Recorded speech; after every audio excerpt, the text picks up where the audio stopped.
जय श्री राम भक्तजनों, आप सभी का स्वागत है श्री रामचरितमानस कथा के वार्षिक पाठ के 81वें दिन की कथा में। श्री रामचरितमानस वार्षिक पाठ में हम प्रतिदिन 3 दोहे पढ़ते हैं, जिससे हमारी संपूर्ण रामायण एक वर्ष में पूर्ण हो जाती है।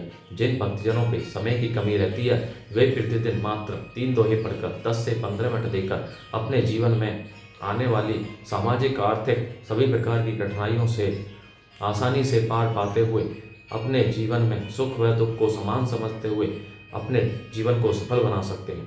श्री रामचरितमानस कथा श्री तुलसीदास जी द्वारा रचित हिंदी अवधी भाषा में लिखा हुआ ग्रंथ है, जिसे कोई भी व्यक्ति आसानी से पढ़ सकता है। इसको पढ़ने के लिए संस्कृत के ज्ञान का होना आवश्यक नहीं है। इसलिए आप सभी से अनुरोध है कि आज से ही श्री रामचरितमानस का पाठ आरंभ करें और अपने जीवन को सफल बनाएं।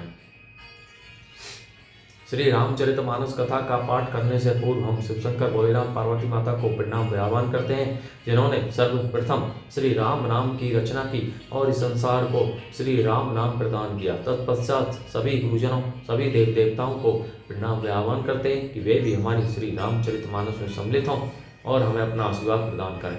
बोलो जय श्री रामचंद्र की जय। तो शुरू करते हैं आज की कथा। कही मृदु वचन विनीत दिने बैठा रे नर नारी, उत्तम मध्यम नीच लघु निज निज तल अनुहारी।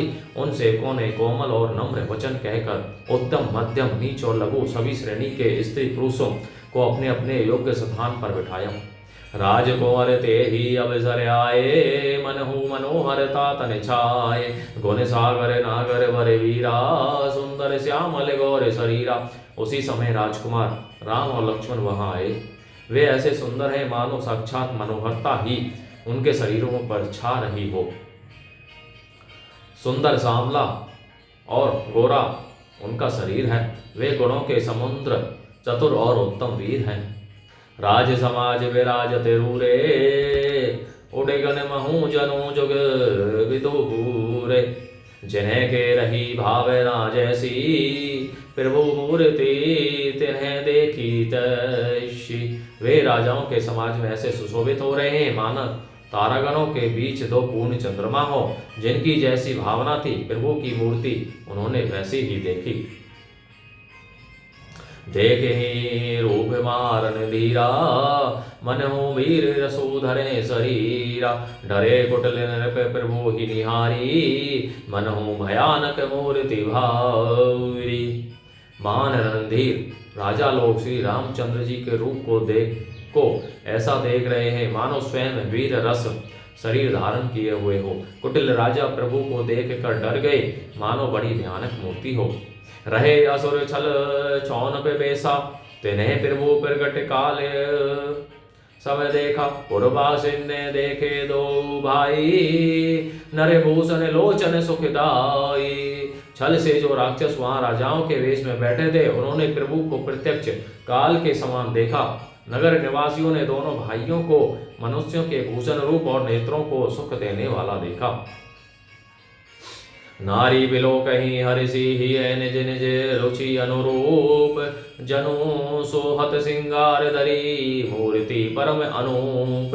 मंगल भवने मंगलहारी, द्रवौ सुदशरथ अजय विहारी। स्त्रियां हृदय में हर्षित होकर अपनी अपनी रुचि के अनुसार उन्हें देख रही हैं, मानो श्रृंगार रस ही परम अनुपम मूर्ति धारण किए सुशोभित हो रहा हो। विदूषण ने प्रभु विराटमय दिशा, बहुमुख कर पग लोचन शीसा। जनक जाति अवलोक ही कैसे, सजग सगे प्रिय लागे ही जैसे। विद्वानों को प्रभु विराट रूप में दिखाई दिए, जिसके बहुत से मुंह, हाथ, पैर, नेत्र और सिर हैं। जनक जी के सजातीय कुटुंबी प्रभु को किस तरह कैसे प्रिय रूप में देख रहे हैं, जैसे सगे सज्जन संबंधी प्रिय लगते हैं। सहित विधे विलोक ही रानी, शिशु समय प्रीति न जाति बखानी। जोगिन परम तत्वमय भाषा, शांत शुद्ध सम सहज प्रकाश। जनक समेत रानियां उन्हें अपने बच्चे के समान देख रही हैं। उनकी प्रीति का वर्णन नहीं किया जा सकता। योगियों को वे शांत शुद्ध सम और स्वतः प्रकाश परम तत्व के रूप में दिखे। हरि भगतन ने देखे दो भ्राता, इष्ट देव ईव सब सुख दाता। राम ही चितव भाए जे ही सिया, सो सनेहु सुखु नहीं कथनिया। हरि भक्तों ने दोनों भाइयों को सब सुखों के देने वाले इष्ट देव के समान देखा। सीता जी जिस भाव से श्री रामचंद्र जी को देख रही हैं, वह स्नेह और सुख तो कहने में ही नहीं आता।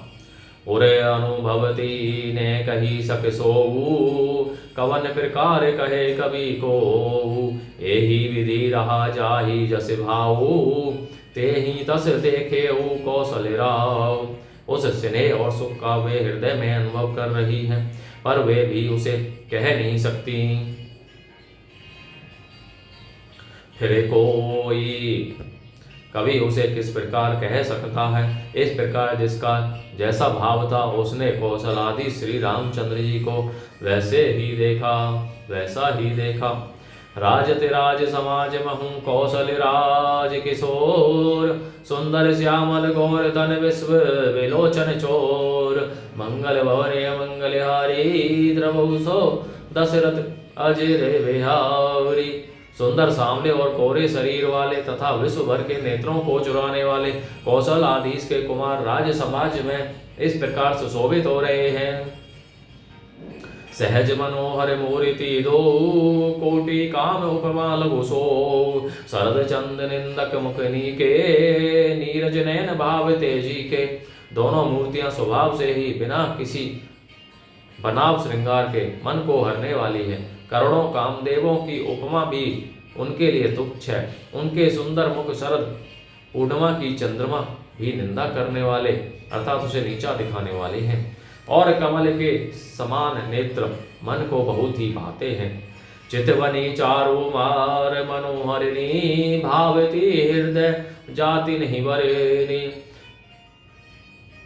कल कपोल श्रुति कुंडल लोला, चिबू के अधर सुंदर मृदु बोला। सुंदर चितवन सारे संसार के मन को हरने वाले, कामदेव के भी मन को हरने वाले हैं। वह हृदय को बहुत ही प्यारी लगती है, पर उसका वर्णन नहीं किया जा सकता।